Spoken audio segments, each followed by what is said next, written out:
Hey everyone, Sycra Yasin here, and today I'm going to be doing a critique of one of the forum members over at the Sycra.net forums. Alright, so here we have a character design of this girl who's into martial arts, and we know that because she's holding nunchucks, and she has the hairband, which signify that she's into kung fu fighting.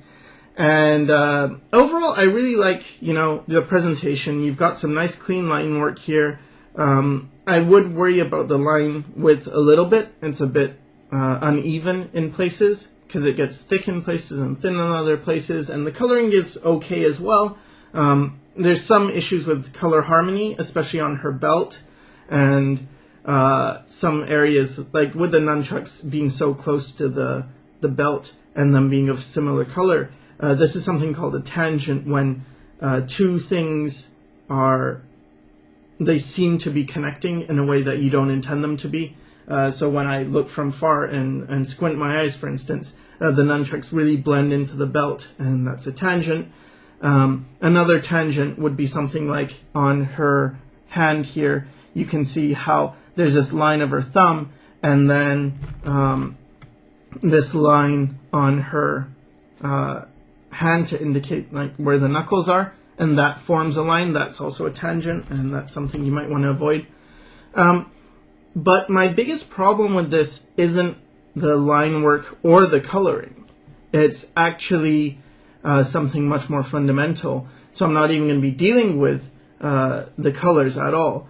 The big problem is the drawing. And this is something that I'm always having to go over, and it gets kind of frustrating having to keep saying, it's a drawing, it's a drawing, it's a drawing. And I really wish people would spend more time on getting the drawing working and a bit less time, in the beginning anyway, in getting like a nice finished piece. Because I know it's nice to have that finished piece. But I like to think of it like sword fighting. Like if you want to learn how to fight with a real sword that's very sharp, you're not going to start with that, right? You're going to start with a wooden sword, because if you start with a sharp sword, you're going to injure yourself. And it's not as severe when you think about art. It's not like you're going to, use your pencil and then cut off someone's arm or something by accident. But what it is costing you is time. And maybe when you're young, it doesn't feel like this is very important. But as you get older, you'll realize how little time you have and how important your time is. And so you might spend, a couple hours cleaning up a piece and coloring it when you could have done a couple of drawings in that time. And I think the drawings would have been a wiser use of your time. So let me just go ahead and point out some of the issues I'm seeing. So first of all, with the head, there's some issues with the feature placement. You look at this eye and this eyeball, and if her eyes are, unless they're really bulging out, you've got this thing going on here, where I would rather the eyes be in eye sockets. And let's see, if we connect these eyes and we get the nose, it's sort of, you've got an issue with the lines of the face being sort of wonky as well. So that's something to tackle right away. It's to think about, okay, so yes, you have a structure underneath this, right? And if the person's looking towards us, I would recommend getting where those eyes are in the eye sockets first, and then building it from there. And you'll have eyes that are more correctly placed within the features. So that's one thing. The next thing are some anatomy issues, like here, for example, you've got this where the arm's coming down, and then you've got this sort of, this thing, it's almost like a webbed area. I'm not sure exactly what it is. I know what you're trying to do, but it's not coming across. And the anatomy issue is this. Okay, so we've got a head, right? So we've got a head, and then it's attached to a neck. And the neck attaches to a collarbone. And the collarbone is, it starts at the sternum. And your sternum goes, like this is the center line. Your sternum goes down here. And then you have collarbones. and the collarbones connect to the arms, the arm bones, which come down. Now, you have the pectoralis muscles, the chest muscles, and they connect like this, and you have the bicep, and then what you have is behind, or you have a rib, all this is on a rib cage, and then behind that you have the latissimus, and it's going like this and connecting into here. So it creates this shape, not this shape. And what you're doing here is you're confusing things because I guess you aren't really sure about the anatomy. So if we wanted to correct that, what we would do is bring this in like that. And if you wanted a line separating it, it would go like this, not what you originally had. So things like this are important. The same with the hand, right? Like this doesn't look like it's holding on to these nunchucks properly. It looks very confusing. And so what I would do is really think about this as a form. And I see that you're thinking about it in a way with your forms, but it's very simplistic and it's a little bit incorrect, where you've got the hand coming down here and then coming over. Like if we simplified this into a simple shape, you would have something more like this than how you have it right now. And even this, it's sort of an awkward way of holding on to things, so you'd probably want to change that. And then you've got some issues with, or a lot of issues with just, well, here's some issues. You've got this is going around a circle, which is good. I mean, it's like it's close, but not quite. Because what this is doing is it's saying the perspective is this way, right? Like we are looking down at a cylinder, and the cylinder is at this angle. Meaning that here, this is going at this angle, and I mean, all these things are to be like, okay, so we're looking down at this, so that means our horizon is above this point, and then we should be really looking down on these. And I mean, you've got it so we've got angles going this way, which is confusing.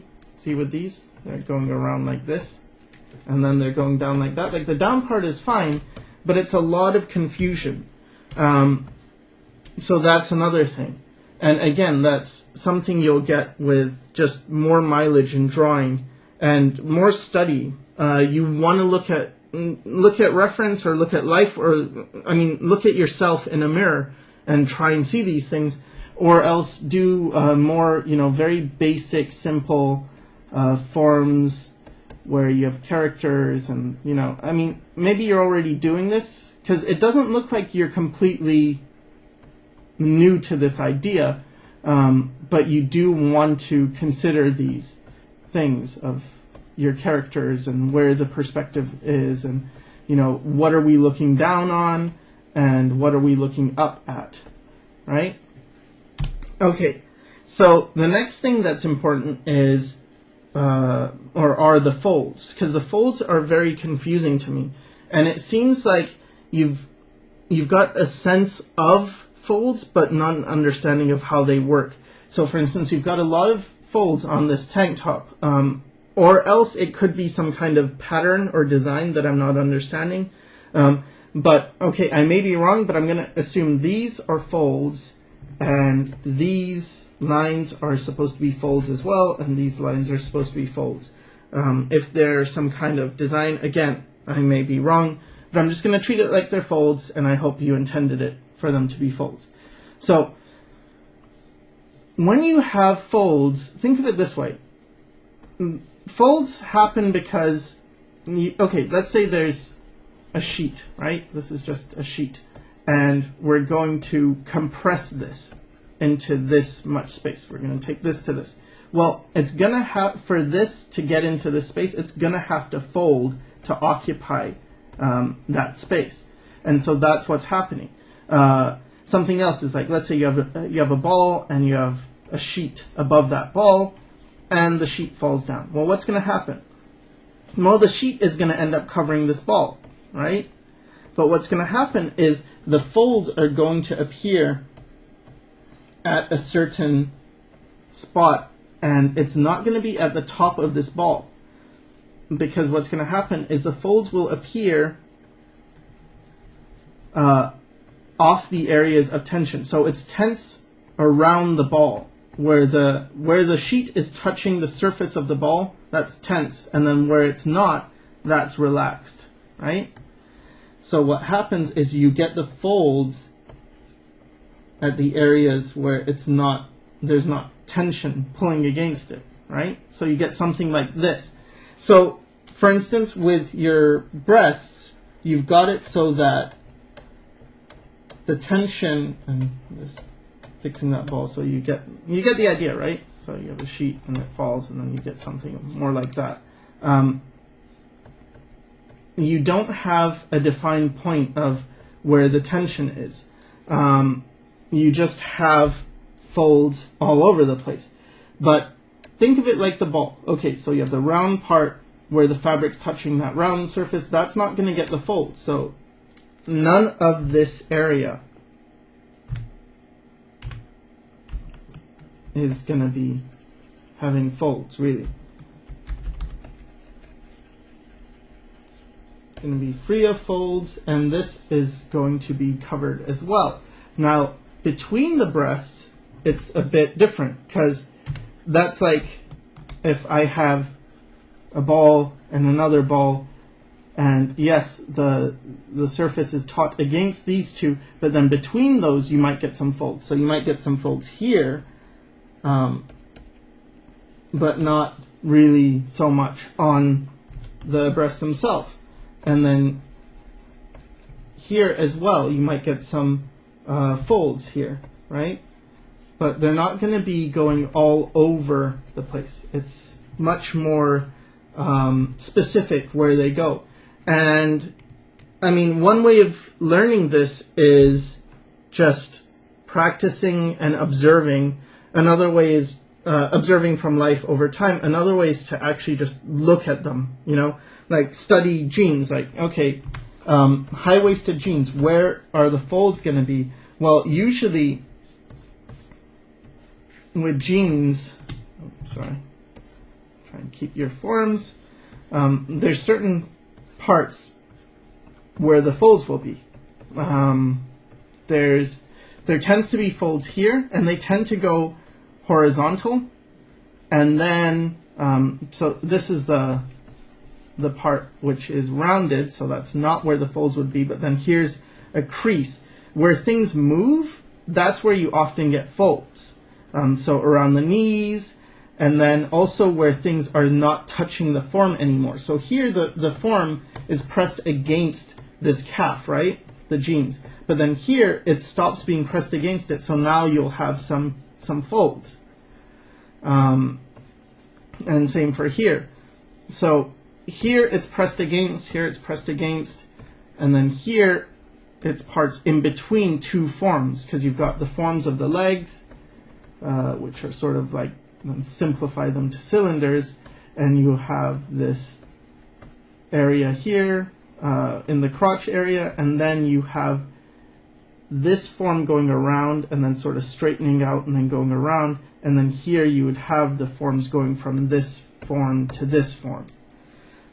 So you want to think of it like that, and the same thing for you know, things like this going around. I mean, you've done a pretty good job. So again, you're on the right track, but I would rather see you do a lot more drawings and a lot less finished work. Like, because remember, this takes time, and instead work on your anatomy, work on your understanding of folds, work on your proportions and stuff, and this will really, really pay off.